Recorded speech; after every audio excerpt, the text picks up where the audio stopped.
Hello guys, I welcome you to the Learn with Fun channel. Today we will discuss geography first chapter India size and location. India is one of the ancient civilization in the world. मतलब India जो है वो one of the ancient civilization world में है. It has achieved multifaceted social economic progress during the last 5 years. मतलब last 5 decades. It has moved forward, displaying remarkable progress in the field of agriculture, industry, technology and overall economic development. मतलब India बहुत आगे बढ़ रहा है. Agriculture में भी बढ़ रहा है, इंडस्ट्री में भी बढ़ रहा है, टेक्नोलॉजी में भी बढ़ रहा है और ओवरऑल इकोनॉमिक डेवलपमेंट में भी बढ़ रहा है. India has also contributed significantly to the making of world history. मतलब जो इंडिया ने सिग्निफिकेंटली रोल किया है वर्ल्ड हिस्ट्री को बनाने में. लोकेशन, इंडिया का लोकेशन देखते हैं हम लोग. India is a vast country. India जो है वो बहुत बड़ी है, उसका पॉपुलेशन भी बहुत बड़ा है, वो वास्ट कंट्री है. Lying entirely in the northern hemisphere.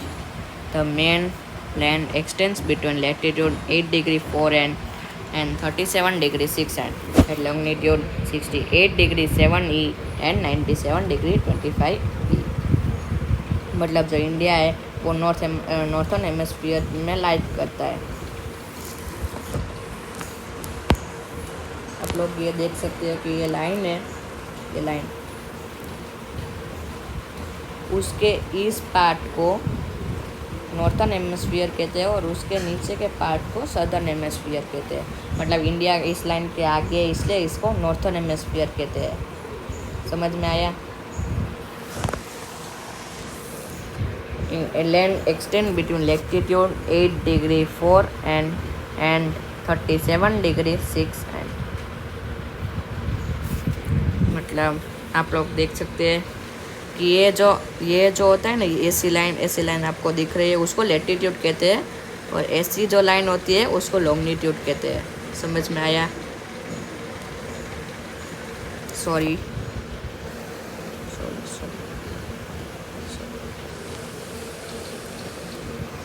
The topic of Cancer 23 degree 30 and divides the country into almost 2 equal parts. मतलब जो टॉपिक ऑफ कैंसर है ना 23 डिग्री 30 एंड वो पूरे इंडिया को आधे पार्ट में डिवाइड करती है. मैं आपको दिखाता हूँ, एक minute.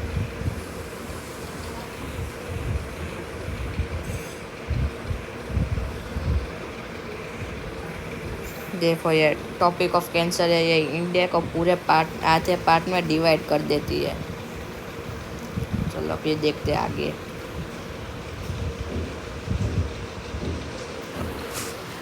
To the southeast and the southwest of the Maniland lie the Andaman and Nicobar Island and the Lakshadweep Island in Bay of Bengal and Arabian Sea respectively. Find out the extent of these groups Iceland from your atlas. Do you know? मतलब क्या आपको पता है कि southern most में point of the Indian union called Indira point. मतलब जो Indira point है वो got submerged under the sea water in 2004 during the tsunami. मतलब वो है ना इंदिरा पॉइंट में जब वो सुनामी आया था ना 2004 में, तब ये इंदिरा पॉइंट है ना सबमर्ज हो गया है सी के साथ. ये मैं एक बार क्लियर कर देता हूँ ताकि आप लोग ये देख सकते हो क्लियरली. मैप साइज़, मतलब हम लोग अभी बात करते हैं कि इंडिया की साइज़ के बारे में. The land mass of India has an area of 3.28 million square kilometre. मतलब जो लैंड मास है इंडिया का वो पूरा 3.28 मिलियन स्क्वायर किलोमीटर है.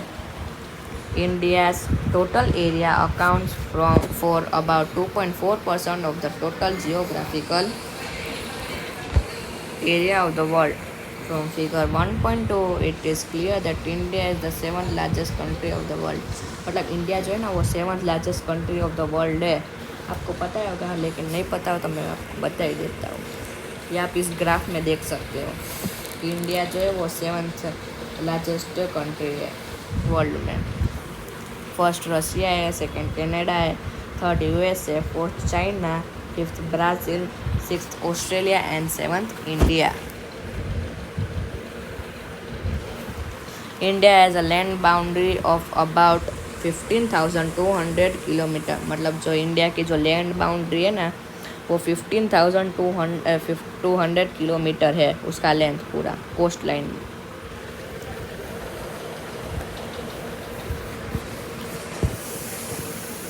India is bounded by the Jungfrau Mountains in the northwest and north and northeast, south of about 22 degree north latitude. It begins to taper and extends towards the Indian Ocean, dividing into two seas: the Arabian Sea at the west, the Bay of Bengal at the east. मतलब ये ना two part में divide करता है, to सी में, Arabian सी waste में और बे of Bengal east में. Look at figure 1.3 and note that latitudinal and longitudinal extent of the mainland is about 30 degree. मतलब फिगर 1.3 देखते हैं हम लोग. ये फिगर 1.3 है,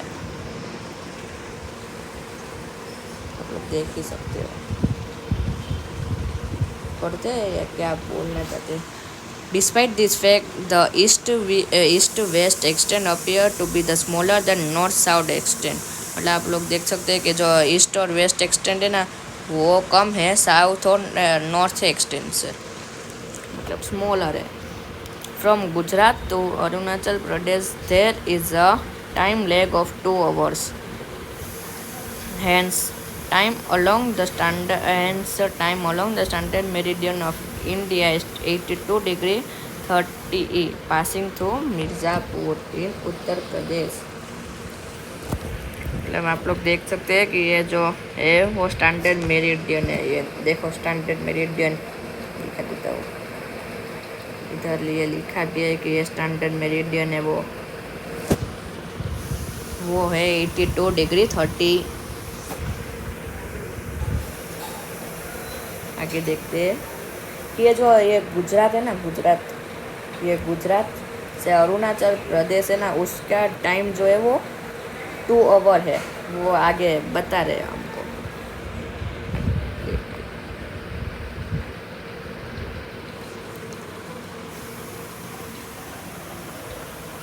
The latitudinal extent influence the duration of a day and night as one moves from south to north. Find out why 82 degree 30 E has been selected as the standard meridian of India.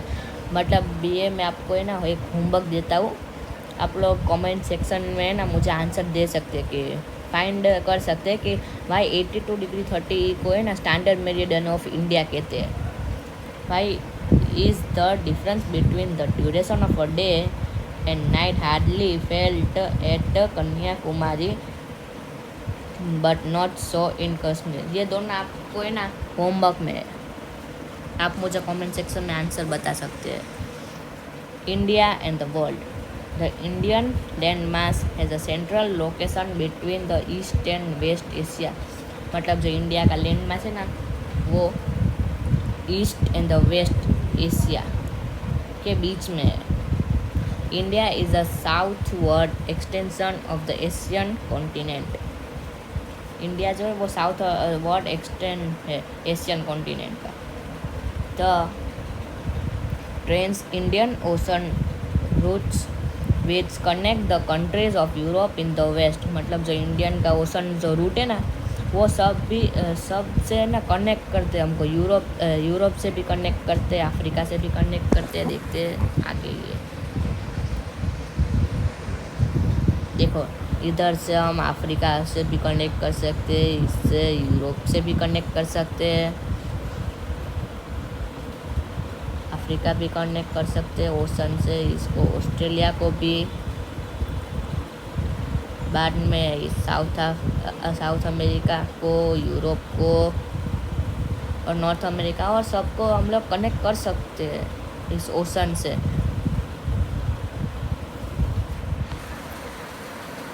आप लोग को history में आया ही होगा कि जो Wesco डा gamma था वो यूरोप से इंडिया पे आया था सी रूट से, उसने वो ही सबसे पहला था जिसने सी रूट फाइंड किया था। अभी तो हम लोग जियोग्राफी की बात करते हैं, बाद में हिस्ट्री में जाएंगे।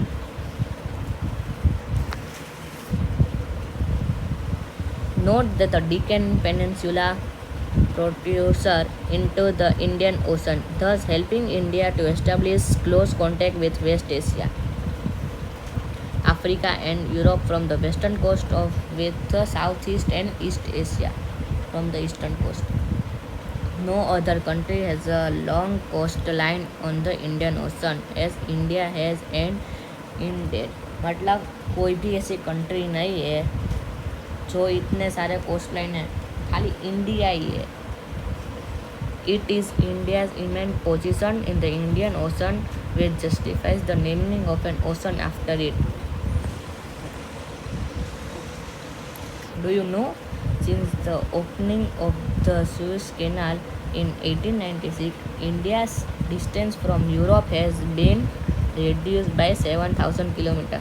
मतलब जब से ये जो स्यूज़ कैनाल वो खुला है तब से जो हम लोग को इंडिया से यूरोप को वो ओशन से ट्रांसपोर्ट कराना है ना, वो 7,000 किलोमीटर कम हो गया है उसका डिस्टेंस कवर करना।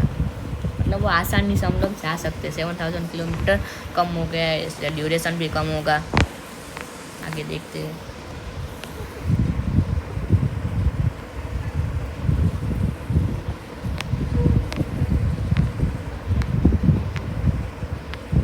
India's contact with the world have continued through ages, but the relation through the land routes are much older than her maritime contact। मतलब ये लैंड रूट से ना कनेक्ट करना वो तो अभी आ जाए, लेकिन पहले तो वो सी रूट से ये वो लोग कनेक्ट करते थे। तो वेरियस पासिस अक्रॉस द, मतलब आप लोग देख सकते हैं कि ये कितने सारे लोगों को कनेक्ट कर सकती है India. India's contact with the world have contributed through ages, but their relation through the land routes are much older than her maritime contacts. The various passes across the mountains in the north have provided passages to the ancient travelers, while the ocean restricted such interaction for a long time. These roads have contributed the exchange of ideas and communities since ancient time। मतलब जो ये land route है ना, वो हमको हमारे ideas को ना एक्सचेंज करती है, और हमारा जो रिलेशनशिप है ना उसको बनाए रखती है। These ideas of Upanishads and the Ramayana, the stories of the Panchtantra, the Indian numerals and the decimal system thus could reach many parts of the world। मतलब ये सब लोग रामायण और ये सब है ना, वो सभी देशों में आप लोग जाते हो बाहर इंडिया से, तो वो सब लोग थोड़े लोग नहीं जानते होंगे, लेकिन थोड़े लोग तो जानते हैं कि रामायण ये क्या है। वो लोग ने वो पढ़ी भी होती है पढ़ी। मैंने भी एक बार टूर किया था तो मैंने भी देखा था कि हाँ ये लोग को रामायण के बारे में बहुत जानकारी है। The species Muslim and the other merchandise were taken from India to different countries। मतलब ये सब लोग इंडिया से डिफरेंट कंट्री में जाते। On the other hand, the influence of Greek sculpture and the architectural styles of Dome and the minarets from West Asia can be seen in different parts of country। मतलब ये हमारा India में जो बनता है वो हम लोग देखते हैं कि हाँ ये तो इंडिया का है, वो उधर भी है।